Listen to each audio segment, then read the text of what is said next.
Hello, everybody. It's your boy Kirby K10 coming at you with another Overkill Podcast. We are on episode 52, and I'm here with my co-host, Meta Knight.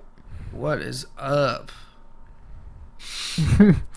He's been a little sick, so hopefully he doesn't cough too much. But yeah, I might have to mute. Well, yeah, we'll see.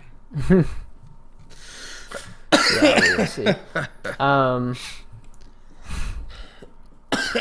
I guess we can start it off. Kind of a interesting, or something that I find quite interesting. I finally got to playing and beating Kingdom Hearts 1, and also started playing Bug Fables. Kingdom Hearts 1 was a game that I've been wanting to beat for quite a long time. Especially ever since they added Sora and Smash, I've always wanted to play it. But yeah, I don't know. I thought it was a good game. The one thing I wish they would have done better was getting more like character development between Sora, Kairi, and Riku, because I feel like they really tried to. They kind of rushed it, you know what I mean? I haven't played the game. I mean, I guess I should at some point. You mean they just moved the story along too much, and they assumed that there was too much of a relationship going on between them, all the characters? Yeah, I think also you might get to know more of their relationship if you talk to the NPCs, but I didn't really do that. I kind of just rushed through the game, and I feel like the main story really didn't cover their relationship very much. But I did like Donald and Goofy's and Sora's. The trio was really good together. I just feel like Destiny Island is 2 hours long, and you don't get too much into the dynamic between the three of them. Other than that, I just think the story is very hard to understand, but I think it's much more of a game where I think the gameplay shines through more, whereas the story takes much more of a secondary role. Yeah, well, that might have more of it to do. That might have to do with the fact that it's an older game. No, or no? Yeah, that too. I think. Anyway, yeah, I think it's more of a thing where they didn't have the freedom to use all the the Disney characters and stuff like that as much, and I think the people who made it, actually, I know they couldn't put King Mickey in the game for very long because Disney was very strict with how because they gave the license to Mickey to Capcom, and so Mickey's introduced right at the end of the game, and it's just kind of it's just Bro. oh, there he is. Okay, I'm bro, what? All right. Well, and you were telling me yesterday that this is kind of one of those games where most of the story happens in descriptions and stuff, and not necessarily in the game. Or no, am I crazy for that? Yes, you learn a lot. You can learn a lot more about the individual Final Fantasy characters through the descriptions. Okay. And also, it does. I have heard that if you want to understand the story to a greater extent, actually playing the Final Fantasy games first helps a lot with understanding the characters in Kingdom Hearts. But obviously, I'm not gonna beat 8,000 Final Fantasy games before I play Kingdom Hearts. You know. Yeah, certainly. Other than that, I did play a little bit of Bug Fables. I've gotten to Chapter 2. It's been a fun game so far. So I think I'll have more to talk on that maybe next week or the week after that. Ooh. Yeah, for those of y'all that don't remember, I believe we talked about Bug Fables, oh goodness, probably like 20 episodes ago. But it's been a while. No? But yeah. Yeah, it's been quite a long time. I believe it was the episode we talked about Paper Mario and how it seems like a good kind of representation of it. Yeah. But yeah, man, I sound really great. Speaking of games that we've been playing, I've been playing a game called Dungeon Crawler. It is a roguelike that is a claw machine essentially, and you basically go through the whole game with a character. It reminds me a lot of what? Oh gosh, Slay the Spire, where you're kind of picking cards and playing, playing. Where you're kind of crawling through these levels, and you're playing against these enemies. It reminds me a lot of Slay the Spire because in the claw machine, you can pick up different abilities. You can like shrink items, grow items. You obviously get to pick different items to throw in there, different weapons and different shields, and it works a lot with like, the weapons will give you attack and the shields will give you block, and the enemies will do different things like either add stuff to the claw machine, take away from the claw machine, attack you, block, poison you. You can poison them. So it's like Slay the Spire, but with a little bit more random chance and without the cards, and instead it's all the cards are replaced with the claw machine. So it's really cool. It's kind of fun. I have it on my phone, my iPad, my PC. It's a really cool game. It's cheap, and it looks like shit, but it's really enjoyable if you like kind of those strategic rogue lights. Yeah, I know one of our friends was playing this, and the interesting thing is like one of the characters is like a fluff character, like a fluffy bunny, like a stuffed animal. Correct. Bunny, and basically the more fluff that you get, the it like increases a damage multiplier the more fluff that you grab with the claw machine. Yeah, 1,000%. So there is a build you can do, and there is also fluff in the claw machine, which by itself does nothing, and in fact kind of clogs it up and makes it harder for you to pick more stuff up. But there are builds you can do where like every time you pick up fluff it heals you or it gives you attack, and there's all kinds of cool builds you can do. Yeah. It's a really cool game. I don't know. You'll check it out. Does look cool. Oh, here come the cats. Shake the desk. I'm gonna mute.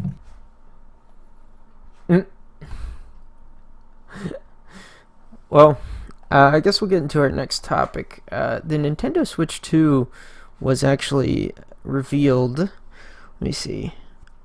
4 days ago, by the time this 3 days ago, by the time this podcast has come out.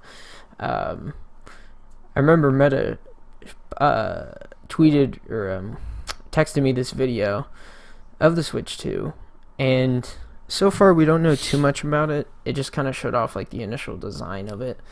The kickstand looks like it'll be more where you can adjust it more, and it's also not like a flimsy little kickstand. It goes across like the whole Switch, and it's like a bar. Yeah, which is really nice. The other thing too is the Switch 2 seems to be a lot bigger, but maybe about like by an inch or two. And also the Joy-Cons don't really slide into the Switch. They like you shove them in to like the sides of them, which I think will hopefully help with like, with less friction going on. There should be less wear. So there are like these I assume they're kind of rubberized bits that you shove in, and I believe it's magnetic. It seems to be magnetic. Like the strong iPhone magnet type technology, like their MagSafe. I do worry a little bit, as that might be a failure point, as the little like 12 pin connector they have. But other than that, yeah. Yeah, they also showed like the Joy-Con stick moving, which maybe was kind of a subtle hint that they have a fix for Joy-Con drift. I'm not too sure. To me, the designs of the sticks look very similar, so I would assume they might still have potentially drift issues. But other than that, another cool thing to note is you're gonna have like those attachments for the Joy-Cons as well, like with the original Switch, where you can basically make them into like two separate controllers. Mm-hmm. And they show them like sliding along like the ground, which I assume some people have speculated that there is actually like a little mouse sensor in the controller itself. So maybe they can act as like little mouse what do you call them, like mouses basically. Okay. I'm not sure how dual mouses work. I think one of the controllers would be a mouse and the other would be, for movement and other stuff. Maybe they're... But that's just kind of a speculated feature. We don't know if that's actually true yet, but... Yeah, I couldn't tell if that was for just, like, animation to, like, look... Because it kind of had, like, this whole ASMR theme going on, where everything was, like, pops and slides and, like, skitterings. But really, we didn't get much other info. They seem to have put their thing to prevent Joy-Con drift was to just put little guards up on the Joy-Cons to prevent dust and stuff. Maybe. Yeah, I don't know if that'll really help, because I think there's more of a friction issue inside the controller, not really a dust buildup issue. Yeah, that's what I assumed. And as well as on the right Joy-Con, we can see there's a unmarked button below the home screen icon. Some people were saying this is the quote-unquote C button, which normally is for the camera on older Nintendo consoles. We don't know exactly what this is exactly for. Yeah, they didn't really show off a camera anywhere on there. We have the screenshot button. Some people are saying if you click that, it'll duplicate the portable screen, or like the screen from your Switch 2. It'll connect it to the dock wirelessly, and it'll stream whatever you have on the Switch 2 to your TV.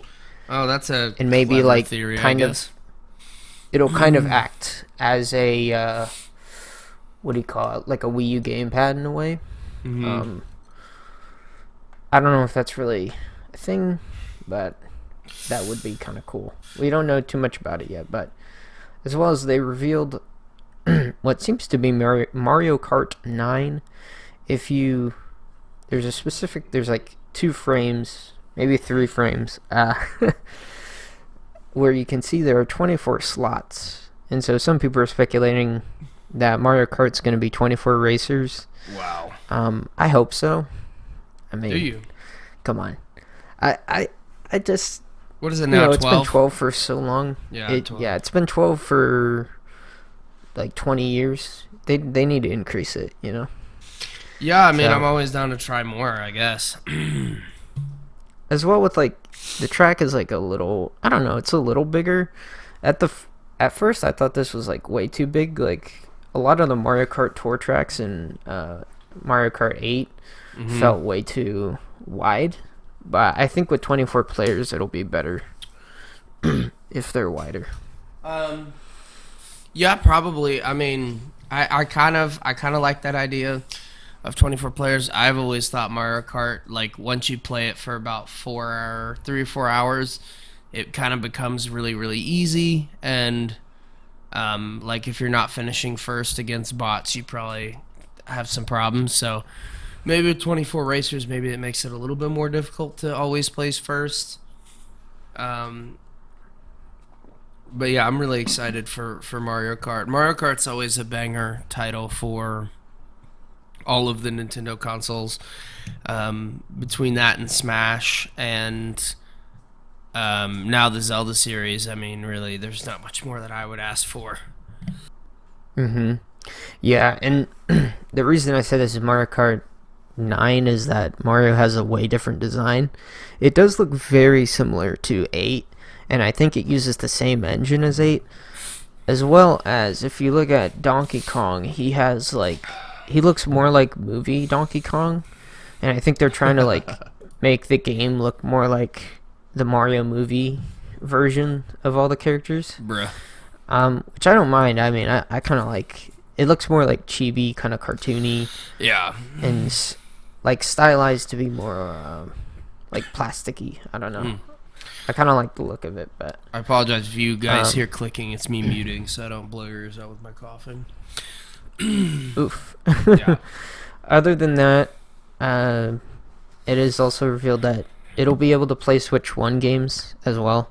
So it'll be able to play physical and digital games. So, yeah. Yeah. We don't really have any other details. I was really hoping. I believe they were saying the first direct in February will have some info. That was the 4th, I think. But I was really hoping we would get some specs. I think it's April 2nd.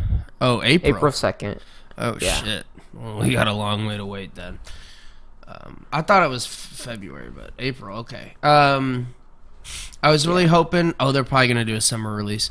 I was really hoping that we would get some info on what the screen is, what it plays, just some more specs, because I'm really hoping for a 1080p screen and then 4K on the TV, but I doubt it'll do 4K. There's only so much you can fit in such a tiny package, and I don't think 4K is one of those things. We might be looking at just 1080 and 1080, and there's not a mention of HDR either, so maybe there will be at a future date, but yeah.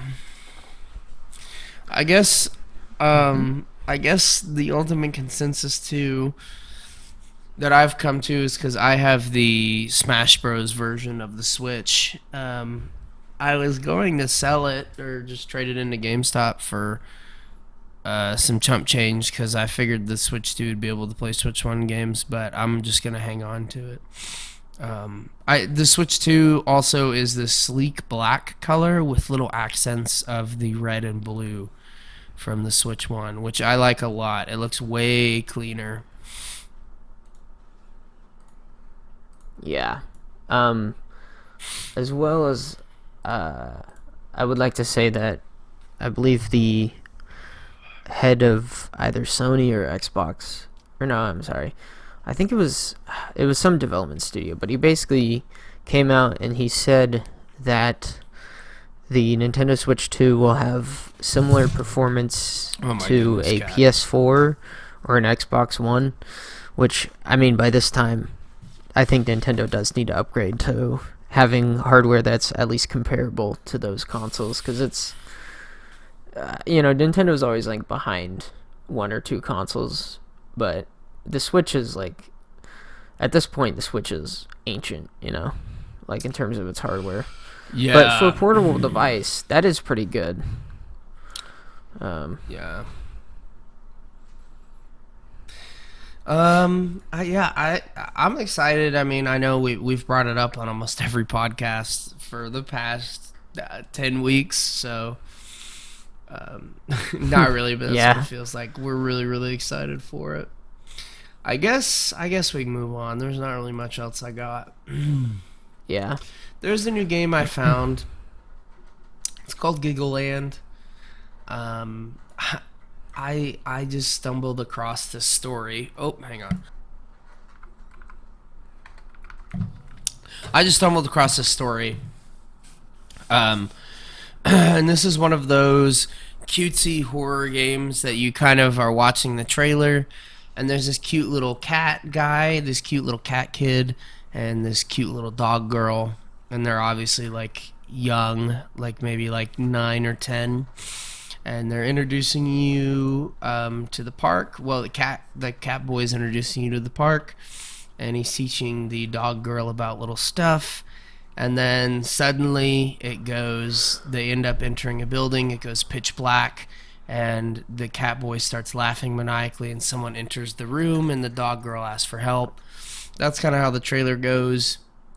If you look deeper on Steam, you will find that this is one of those 3D cutesy horror games that we've seen again and again.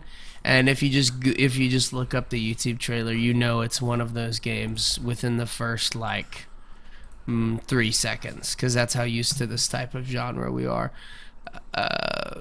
That's just how used to this genre we are. Goodness gracious, it is late at night. I like the style of it quite a bit. It kind of screams like Poppy's Playhouse to me, and you appear to play as like this young boy. And it seems like the dog girl is more of a positive figure, and the cat guy is kind of a scarier figure. So I don't know. It says this game is not suitable for children. So there you go. Will you be the next to discover why our guests are always smiling? It really does remind me of Poppy's Playhouse quite a bit. I don't know if you've looked into this at all, Kirby, or not, but No, I haven't. But you know what it does remind me of? It kind of reminds me of Amanda the Adventurer. I don't know if you ever seen gameplay of that. But is that one of these cute horror games? It's like a 3D. I wouldn't say it's like cute, but it's much.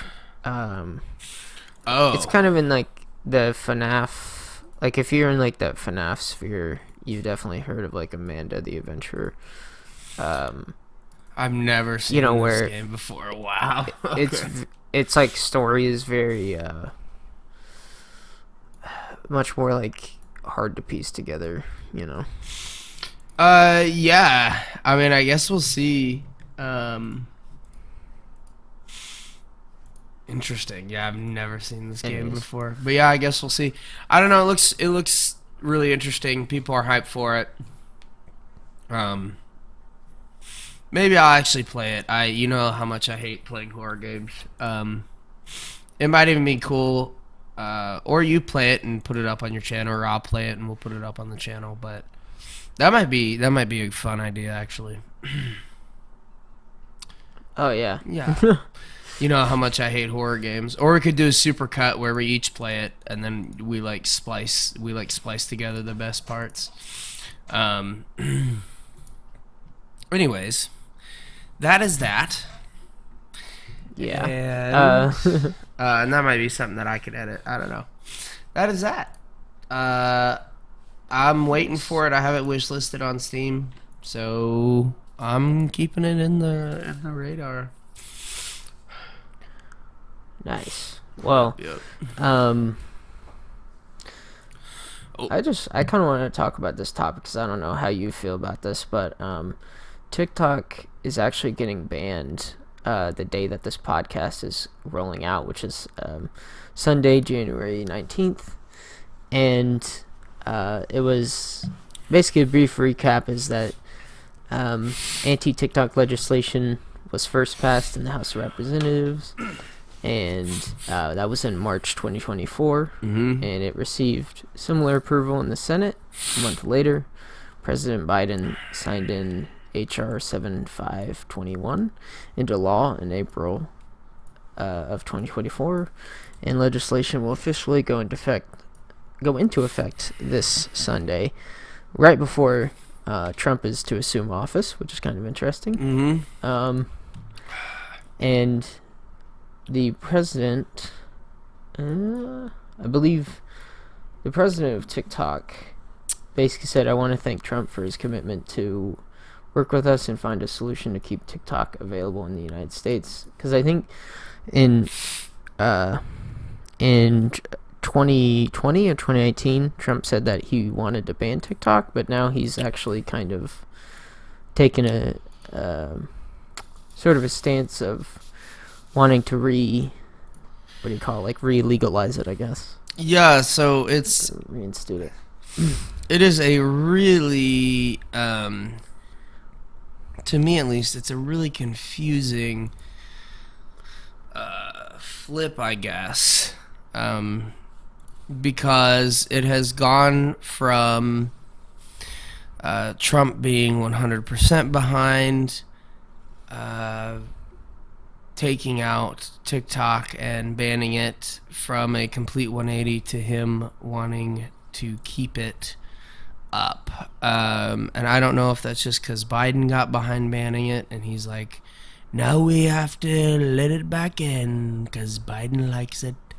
I don't know if it's like one of those scenarios or what, but it's very, very odd to me that he's flip-flopped on it. For those of you that don't know, I watched, if I can go on a yapping rant, I watched the Senate hearings probably about 2 years ago about this, and they had a Chinese guy there. Hang on.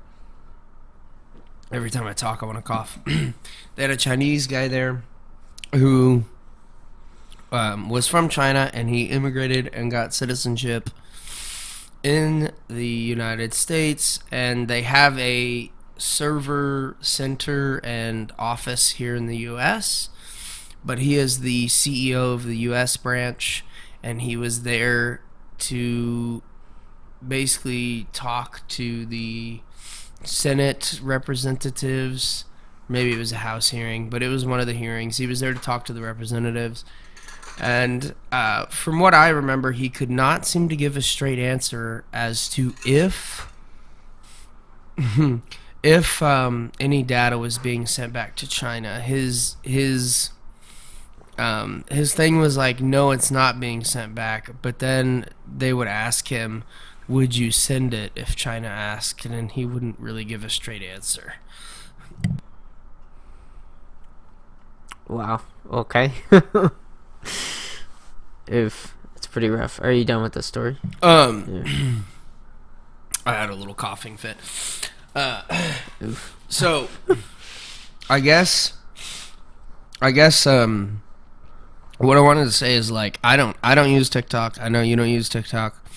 I urge anyone listening not to use TikTok. It definitely gathers your data, and I do believe it ends up in China somehow. It's nothing political. It's just the facts. Now I'm done with the story. Are you done? What?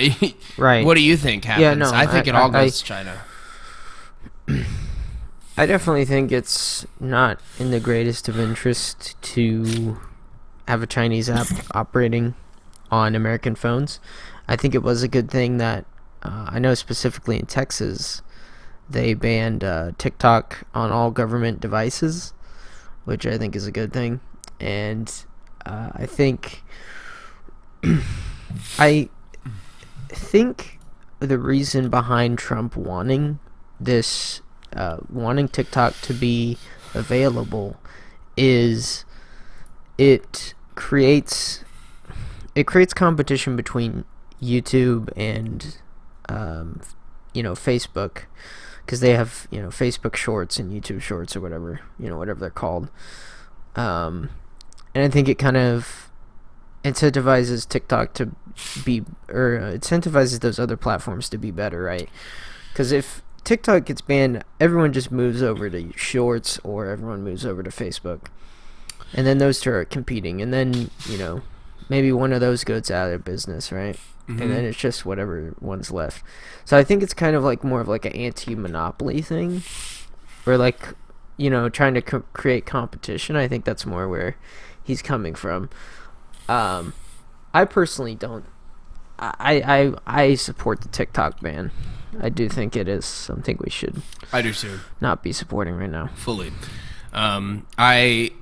It's just not very wise. Your data probably ends up in China anyways, especially with Tencent owning almost the entire gaming industry. Yeah, I wouldn't be surprised. I fully agree. Yeah. Fully agree. I know, not much debate. Also, folks, I found a way to mute without having to make that sound because I can mute digitally. I don't have to hit the button. I know, amazing. I'm done with that story. You done? We're done. Yeah, I'm good. Yep. All right, folks. We're moving on. Assassin's Creed Shadows. Very spicy on this one, and I think this is a good story to cover since we brought up Assassin's Creed Shadows so much on the podcast. And y'all are going to have to bear with me because I'm going to have to mute a few times probably. It is crazy that there is Game Infinitus. I don't know if we trust this source, but this is what I've found. There is a blog post that Ubisoft put up that says they want to do significant changes to exploration to create a unique sense of discovery instead of overwhelming players with pre-marked points of interest. The world map begins with only region names and vague hints. More details are unlocked as players explore, gather intel, or interact with NPCs. Notably, scouts can now be deployed to uncover precise quest locations, adding a strategic layer to exploration. Classic Assassin's Creed features also receive an overhaul. Viewpoints, for example, will no longer reveal a clutter of icons, but instead highlight nearby key locations that players can tag manually. The traditional Eagle Companion has been replaced by a manual tagging system, encouraging players to find vantage points and observe their surroundings for a more immersive experience.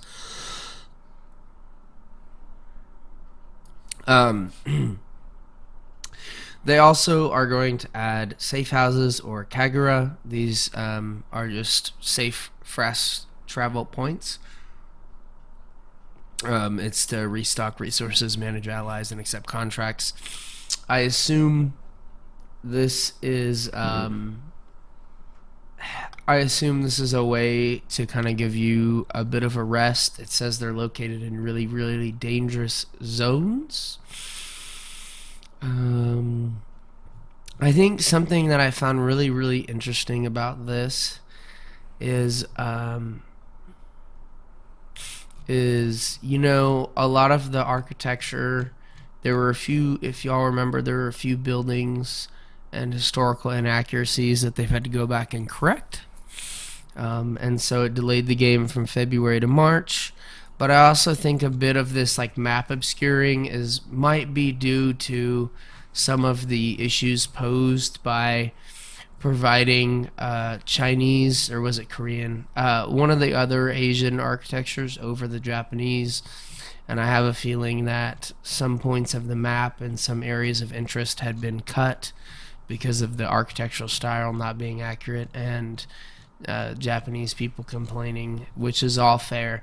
But I'm just saying I do think this probably has a lot to do with that.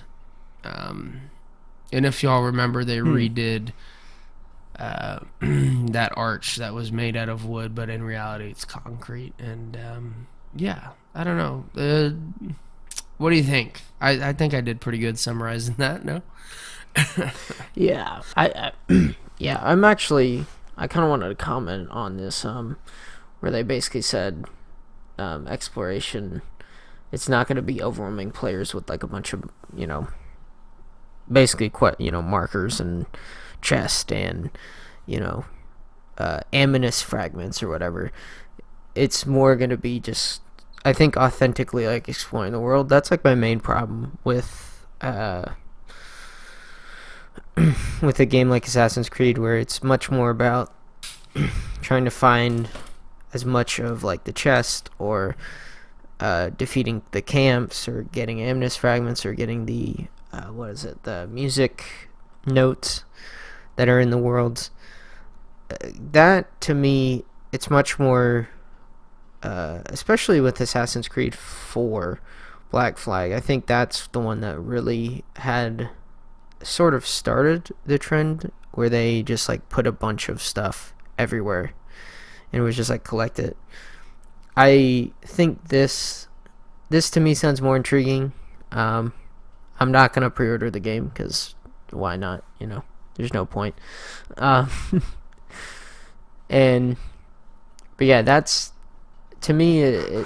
This sounds much more like a game like I think a good game to compare would be like Breath of the Wild. We're sure you had like the Karaxis, but they weren't mandatory, right? Yeah. I guess none of this stuff is really mandatory, but it never really felt like that. That map wasn't just crammed with different little chests and this and that, and it's just like, okay, it's too much. Yeah. Yeah. Well, and I think Assassin's Creed has always suffered from what I call like Western RPG syndrome, where instead of kind of letting you explore the world, they just kind of throw up a bunch of waypoints. And they're like, pick a fucking waypoint, idiot, and then go to that waypoint. Kind of how I felt like whenever I'd play like, The Witcher or... Oh gosh, there's another one that I can't think of. But, even things like Skyrim where they just throw up a bunch of stuff on the map and you're just kind of like, figure it out. This seems a lot nicer.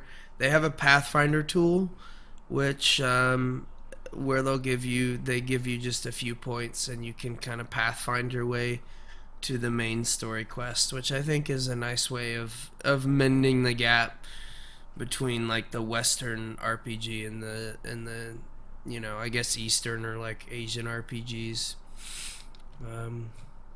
Yeah, I don't know. I don't know if we'll be playing this game. I have plenty of Assassin's Creeds. I have the Greek mythology one because that's the one that interests me. And I played like 2 hours of it, to be honest. I just something about Assassin's Creeds are just, they're cool. Like, if you're an RPG guy, they're cool, I guess. Yeah, to me, they're much more like... They're like spam X, press A every once in a while to like counterattack, and that's about it. You know what they remind me of? They remind me of like the old school like Spider-Man games or like whatever, like open world games that were like out during like the GameCube, where like the combat system is basically like X and A and B, and you just spam between three buttons and react, and that's the whole game. Yeah. And that's the thing is like the combat system I don't think is like the main thing. I think more like the stealth systems that each game has is kind of cool. Each game bringing on their own little twist on that. The only one that I've actually played and beaten was Syndicate, which is quite a hot take because I know a lot of people didn't like it, but I know plenty of people who have gone back to it and they look upon it pretty fondly. I don't know. I like it because it's... I don't know. It had like a unique art style, and I think the time period was cool, being in like, I think it was 1800 London. It kind of had like a very steampunk, or not steam, but you know what I mean, like that. What do you call it? Like coal-powered locomotives and kind stuff of. like that. It's kind of interesting. Yeah, kind of steampunky. Is that before or after Black Flag? That's after Black Flag. That was before they did the Norse mythology, or the Egyptian and Greek mythology ones. That was like... Yeah. They took a break to make those two. Yeah. But yeah. Yeah, Black Flag's one of my favorites, but I feel like they really did refine it in Syndicate. I didn't play Syndicate. I just kind of watched you play it on and off a little bit. Yeah. I don't know. I think that's about it for the podcast. Yeah, I think they had to change the game a lot. Yeah, we made it a whole year, folks. If you're listening this far, thank you. Not many people do. Just a few listen this far. But yeah. If you guys enjoyed it, here's to another year. Yeah. Podcast, baby. Yeah, maybe next time We might change some stuff up. We might try some spicy stuff, but yeah, another year, folks. Another year. Peace. Peace.